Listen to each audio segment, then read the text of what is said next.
Trump shock factor fading in Washington. Lawmakers are learning to shrug off President Donald Trump's penchant for embracing and repeating incorrect information, and not apologizing for it, even as his comments rattle the rest of the world. In Washington, where politicians and their spokespeople often stonewall and mislead, Trump's unconventional information flow once unnerved Capitol Hill leadership, rank-and-file legislators, and even some of the most jaundiced watchers of his campaign. He has repeatedly talked about millions of fraudulent votes and shared questionable tales of voter fraud. He and his aides have made false statements about his inauguration crowd size. He has incorrectly stated the size of his electoral college victory, and the nation's murder rate, among others, with the presidential seal backing him up. Now, when Trump makes public declarations that aren't true or clash with what his cabinet secretaries say, Republicans barely look up, aides and members say. Even some Democrats are now trying to assess if pointing out a misstatement will get any traction.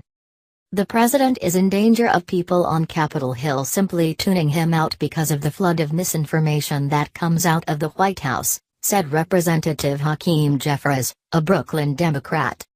Trent Lott, the Republican former majority leader of the Senate who keeps in close contact with members, said people are learning to disregard more of the things he says and tweets. His comments still send shockwaves across the globe. For example, Swedish officials rushed to correct the record when Trump suggested during a Florida rally last weekend that an immigrant-related terrorist attack had happened in Sweden the night before.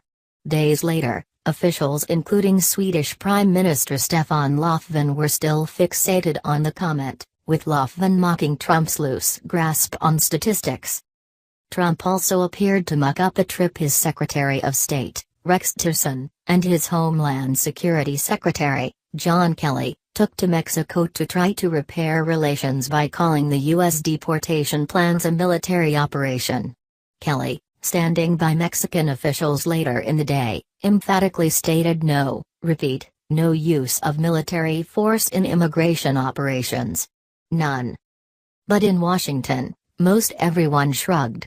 GOP aides on Capitol Hill shook their heads at the military operation and Sweden comments, with their bosses privately ranging from laughing it off to nonchalant bemusement to frustration over another statement of questionable origin, according to several of them. What are you supposed to say? Nothing happened in Sweden, one senior GOP aide said. Mark Rosell, dean of the Schar School of Policy and Government at George Mason University, said past administrations have been quite careful to present a consistent message because they know the president's words greatly matter. This is not that presidency, Rosell said. Now, we wonder, who do we take seriously? Who speaks for the administration? We just have to ask those questions every time now. But GOP lawmakers are starting to get desensitized, even if they don't like his misstatements. Last week, after saying he was not a fan of the daily tweets and the president's off-message fights, Senate Majority Leader Mitch McConnell said he didn't expect Trump to listen. At an overseas conference last week, Senator John McCain helpfully encouraged foreign officials to simply follow the president's actions because he said Trump often contradicts himself. Republicans now prepare for questions with non-answers to deflect and move on. They back-channel with top Trump aides who they trust.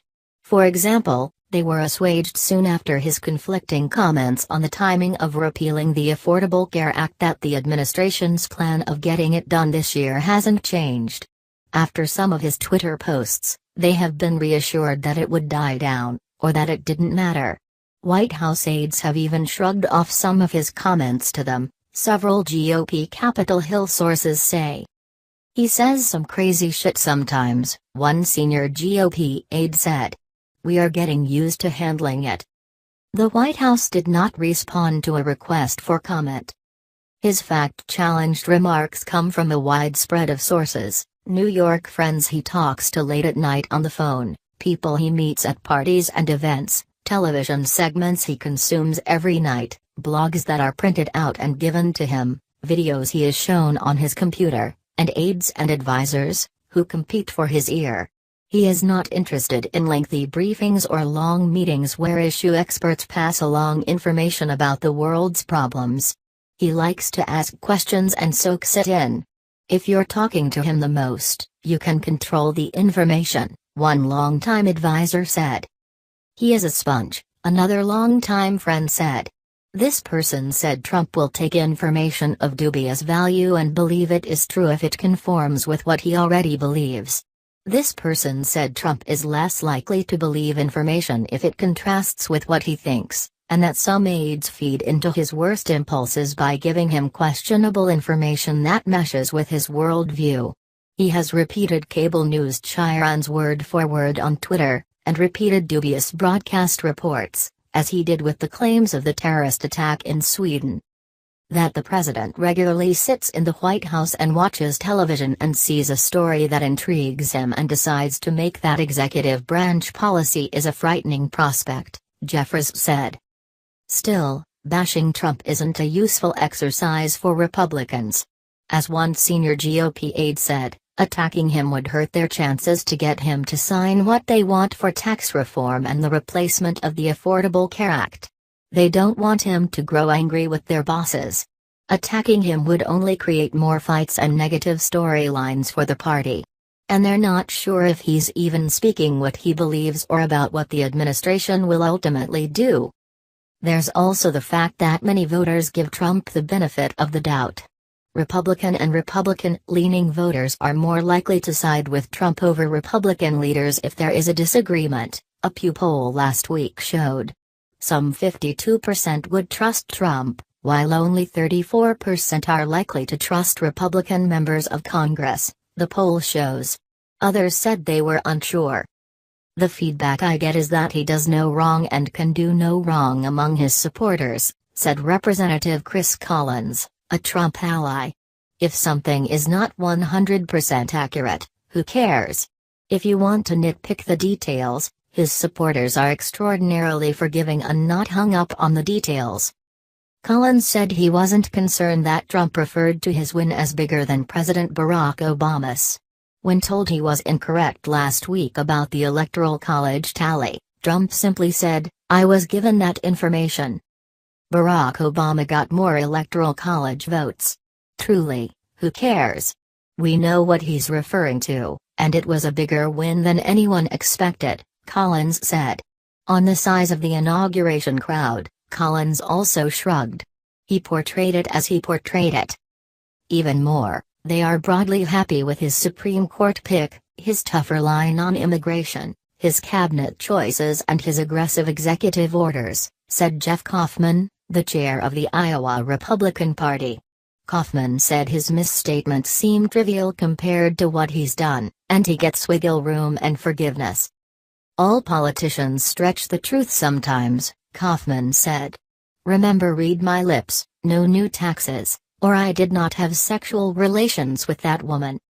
Trump's remark last Saturday on a supposed terrorist attack in Sweden led to widespread puzzlement overseas, thousands of internet jokes and questions from the Swedish embassy, which wanted clarification on whether something may have happened in their country because the U.S. president indicated as such. His voter fraud allegations have led to foreign officials wondering if the U.S. president truly believes the election was rigged, even when he won. Trump has continued to repeat the voter fraud allegations. At the Conservative Political Action Conference on Friday, Trump said a crowd stretched 6 blocks outside to see him speak, even though pictures showed that was not true. He also doubled down on his claim of a terrorist attack in Sweden. Take a look at what's happening in Europe. I took a lot of heat on Sweden, Trump said at CPAC. And then a day later, I said, has anybody reported what's going on? And it turned out that they didn't, not too many of them did. Take a look at what happened in Sweden. He received loud cheers throughout.